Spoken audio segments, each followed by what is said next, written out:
Hello. Today I've seen two articles about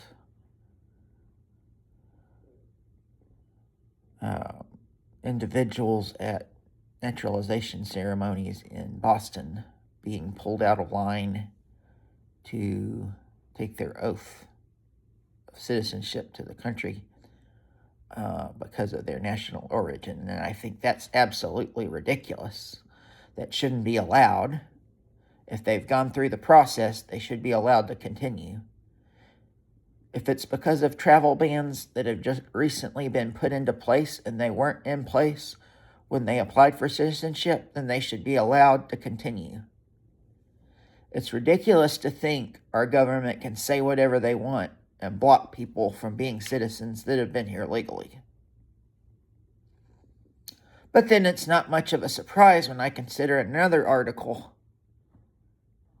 that also says ICE has arrested a bunch of people who have no criminal records. But that didn't say they weren't here illegally, but that they have no criminal record.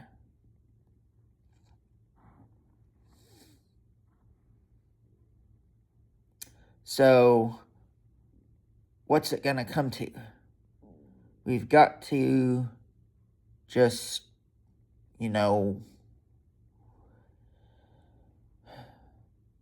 take our stand and fight this. If that means we vote for people at the lower levels and take on Trump that way by getting people in the Senate that do not align with his view so that it makes it impossible for him to do what he wants to, which I see they'll be afraid, so they'll do what he wants to. But if we get governors also at the state level who do not agree with him, and senators and congresspeople in our state that do not agree with his policies on immigration, at least on the immigrants that are following the system, and if they're going to an immigration appointment to keep their documentation valid, then, they shouldn't be picked up. That's wrong.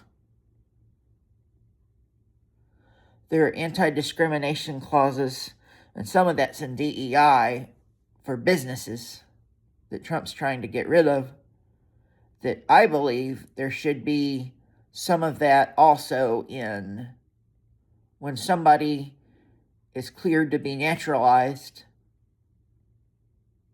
It doesn't matter whether a travel ban from their country is in process if they've been here longer than the ban has been.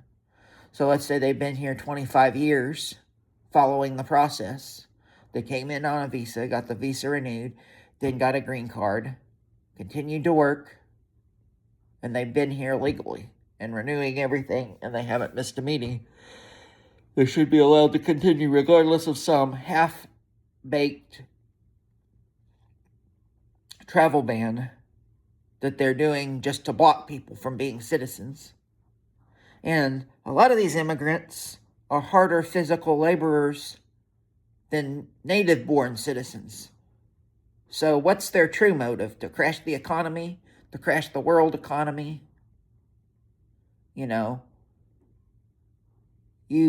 be my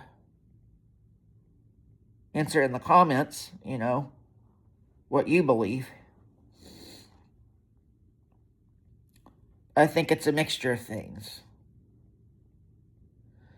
Yes, and I do believe that our system needs to be fixed and streamlined for those who come in on green cards, maybe who come in on visas. Maybe you limit visa time to a year, and by the end of that year, you have to apply for a green card. And the green card for 2 years gets you to permanent resident, because then you'll have been here 3 years, and within 3 years from that date, You have to have completed preparation for the now what they're wanting to be a higher involvement citizenship test, you know.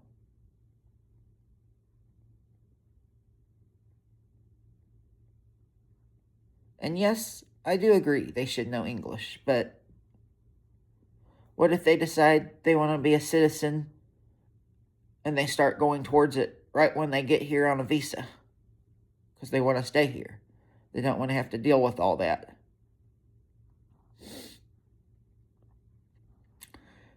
And Trump thinking he can just get rid of people if they've gotten constitutional citizenship, you can't do that. You can't just deport somebody. If they're a permanent legal resident and are going to get their papers renewed, you can't just pull them in for no cause. Some of the videos I saw of like ICE, like breaking windows to get to people, and some of people saying we're citizens, and it's like they don't even care. They want, and I saw also that they would get a big bonus. So at the beginning of the year, which was kind of like, okay, why would you give them a bonus? But that said, this is a quagmire kind of. Some people will agree with what he's doing. I agree with it if you can prove they've done something bad, something violent. If their fraud, if their check fraud leads to a violent offense, you could create a law about that, but that's another rant. But that ends this video. Thanks for watching.